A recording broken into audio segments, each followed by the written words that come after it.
going guys, I am reviewing for you today the Spyderco Endura. This is a classic Spyderco knife. It's like one of the second or third Spyderco knives that they really started making, and that was 30 years ago.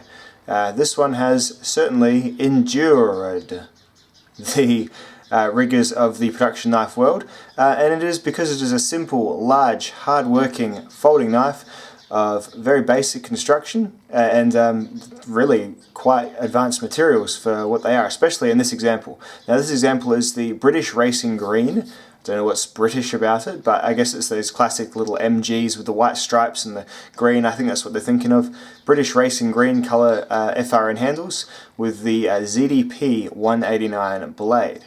So this knife can be had for about $160 in Australia, probably about $100 in America. It's really good pricing, especially Spyderco. They're sort of often doing that, providing really advanced steels and a really simple sort of handle and quite mid-range price knife. So very cool thing for them to be doing. So what you get here is a 3.5 inch blade on a 4.5 to 5 inch handle. It's quite a large, long handle. As you can see, I've not got small hands, and I've definitely got space for my sixth finger or whatever else I wanted to put there, or just variable grips and such. So very large handle and very comfortable handle. This is like the big brother of the Delica. The Delica was the version of this they released for more everyday carry. This is still your sort of working knife. This is the full flat ground version. They do still sell the Sabre version. They sell them in partly serrated, fully serrated, flat ground, Sabre ground, and a few different steels. They've done a HAP 40 run. The standard is going to be VG10. So this is the same knife as the VG10 knife, except the blade steel behaves slightly differently. So what do I like about the knife? Well, I like the size of the knife for what it is, and I like the weight of the knife for what it is. Talking size and weight, let's turn my little scale on. Let's see how much the Endura weighs. It's a 94 gram knife. So 94 grams, whoopsie-doo, is very light for a big, fully capable knife. So the Paramilitary 2, the same size, is 110 grams, so a little bit extra weight on the Paramilitary 2 for a little bit less blade as well. So that's actually a really good comparison. These are both sort of Spyderco's working knives, the PM2 and the Endura. The Endura is the larger of the two, and in my opinion, it's the more capable of the two. If you're going to be buying your knife to be a working knife, I think the Endura is up there with the Benchmade 940, which is again a small knife. Let's put that there. For being a really sort of very strong and versatile knife blade. And the main point of strength that this has that the Paramilitary 2 does not have, and it is very simple, is the tip. So the Paramilitary 2 has the very fine, very easily broken off tip, whereas with the Endura they go to the extra point. This is one of my favourite things about it, of adding a second little drop on that tip, and it's really strengthens up the blade, makes it a bit of a duller tip from the factory, and for piercing and stuff, not as piercy or stabby. Still, you could still puncture things with this completely easily, but it just takes that, adds that flatness to the top here rather than making it an absolutely overt point from the bottom and the top. So that's a really good thing that makes this a really good user knife that you don't have to worry. I've used my Paramilitary 2 in hard situations, not this one but my old S30V one, and I've been checking the tip afterwards because you do worry a bit about it. You feel the frailty of that tip. You really do.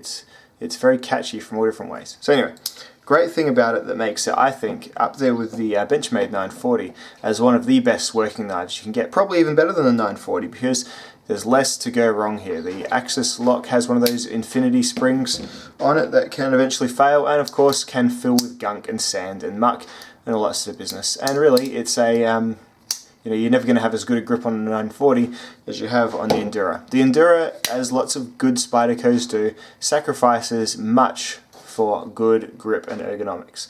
And some of the best ergonomics in the game are home on the Endura. Really well done. Really good big knife.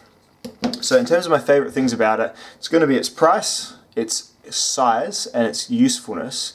As well as the steel in this particular example is really good. The grind is excellent. Full flat grind is at home doing pretty much anything, from food prep, which is your cheese and your tomatoes and that sort of business. Cuts through food just like a kitchen knife, and And then even moving to things like, you know, outdoor tasks, bit of light woodwork, all that sort of business, no issues at all with the full flat. Not the best, but it's definitely a doer. It's probably the best overall grind. If you were making a knife tomorrow and you wanted to make something that would be broadly appealing, you would go a full flat grind, I believe. Unless you're making something for a survival task or something for a heavier cutting task, you might go saber or convex, but really, full flat grinds, you really can't go wrong with too many applications.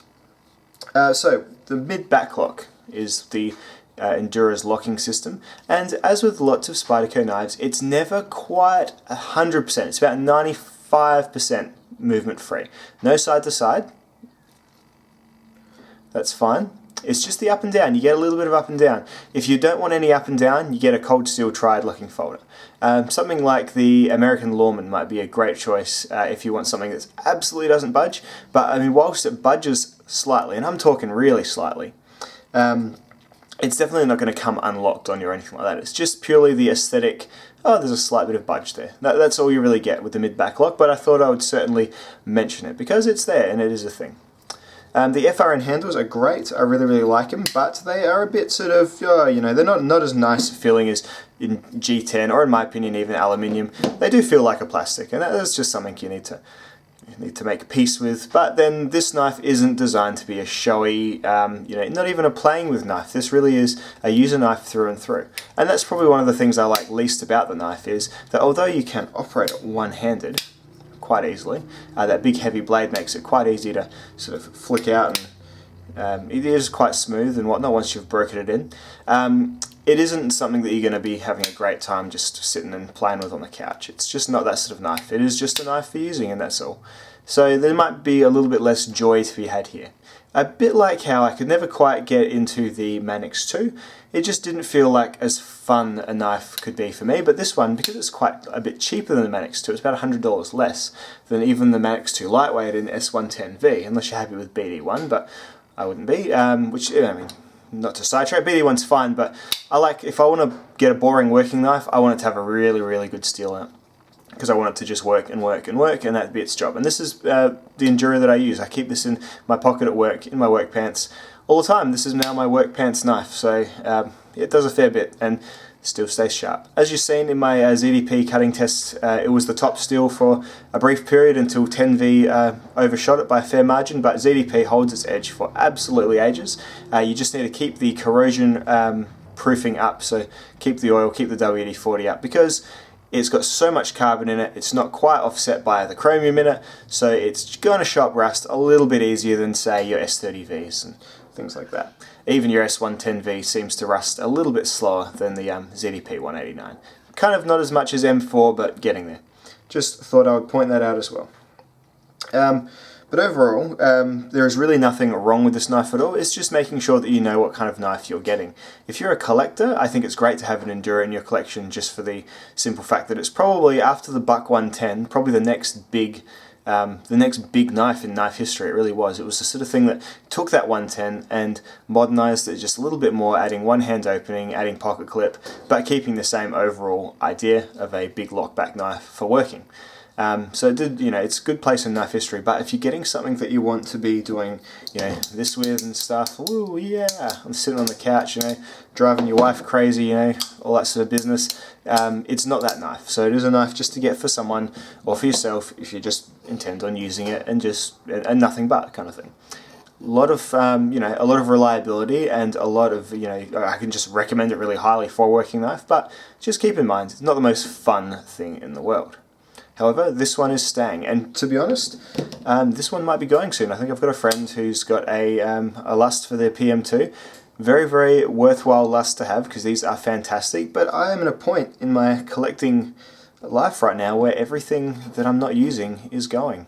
And this is now being used for what I would use this for. I've got rid of my other working knife, which was the Enough. I'm just cleaning out shop a little bit, so stay tuned to my Facebook account if you are keen on various things come up. And really nothing is off the table for being sold, especially in recent times. I'm looking to raise a bit of money. I'm looking to get a few really nice things. Perhaps there's a Chris Reeve on the horizon. Certain things that I'm not using, I'm losing. So that's just something that's going on right now. So the Endura is staying, the paramilitary is probably going. But it's, and I'm pretty happy with that at this stage. That's it versus a CRKT Squid. This is it versus another knife that is definitely staying, the Spyderco Chaparral. Great little gentleman carry knife, in a great steel as well. But yeah, just something to keep in mind, and that is kind of what I'm doing right now. If you do notice certain knives aren't appearing in the videos anymore, it's probably because they weren't getting used, they were sitting there just being objects, and that's kind of not where I'm at the moment in terms of my collecting. Anyway, gone on enough about that as well, so let's end this review on a very, very positive note for the Endura. Best working knife you can get. I'm not sure, best is definitely a bit subjective, but my favourite working knife you can get. I like it more than the Manix 2. I think I even like it more than the Paramilitary 2, just in terms of pure simplicity. The only thing you might find if you're using this as a working knife in dirty sort of camping environments, it's not as easy to keep clean as a Paramilitary 2, which you can just blast out. You will need to sort of run this underwater and then WD-40 it to get it rust-proof again. Do a little bit more, but there you go. You can still take it apart, although I don't recommend it. Don't know if you've seen Zelric or Nick Shabazz deal with these platform of knives. They're not a great deal of fun to take apart. So just one thing I thought I'd add before I'm finishing, racking my brain. I haven't got notes for this one, so it has just been off the cuff. Pocket clip carries really well in the pocket. It's a basic Spyderco pocket clip. Very, very busy up here, lots of screws exposed. Certainly not the prettiest thing in the world, but does the job, gets in the pocket and out of the pocket really well, whilst not being easy to knock out or fall out. So no complaints there at all. I prefer when they're silver. I'll probably make this one silver eventually. Just a couple of in-pocket shots right there too for you guys, just to enjoy. Overall, I really can't speak much higher of the Endura than I already have. Everything about it makes it just an excellent basic working knife that you can have, forget about, and you put where it needs to be put and use it when you need to use it, and get something else fun to fiddle with and fidget with and play with any other time. Alright guys, that'll be us for today. I'll see you in the next one. Bye.